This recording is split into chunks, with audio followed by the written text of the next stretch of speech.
இன்னைக்கு காலையில எந்திரிக்கும்போதே வெயில் வரல. லைட்டா வெயில் வர்ற மாரி தான் இருந்தது. இருந்தாலும் வெயில் வந்துரும்னு கன்ஃபார்மா எங்களுக்கு தெரியும். அதனால அம்மா மொளகாய் கொண்டு போய் மாடியில காய போட போனாங்க. நானும் ஹெல்ப் பண்ணலான்னு சொல்லி கூட போனேன். ஆனா ஹெல்ப் பண்ணல. நின்னு வேடிக்கை மட்டும் பார்த்துருந்தேன். எங்க அம்மாவே மொளகாய் கொட்டி நல்லா பரவலா தள்ளி விட்டாங்க. வெயிலுக்கு காயட்டு அப்படின்னு சொல்லிட்டு. மொளகா காய போட்டு அடுத்து வாய்க்காலுக்கு துவைக்க போயாச்சு.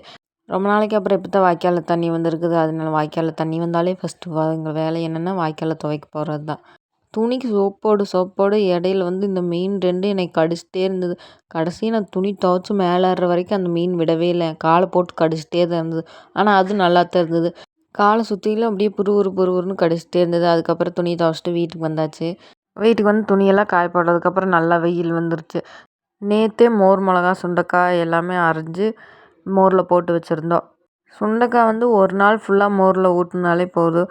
அதுக்கப்புறம் அடுத்த நாள் எடுத்து காய வச்சு நல்லா வத்தனானதுக்கப்புறம் யூஸ் பண்ணிக்கலாம். ஆனால் மோர் மிளகா அப்படி இல்லை. ஒரு 3 நாள் இல்லை 4 நாள் மோரில் போட்டோம்னா தான் காரம் குறைஞ்சி மோர் மிளகா நல்லாயிருக்கும்.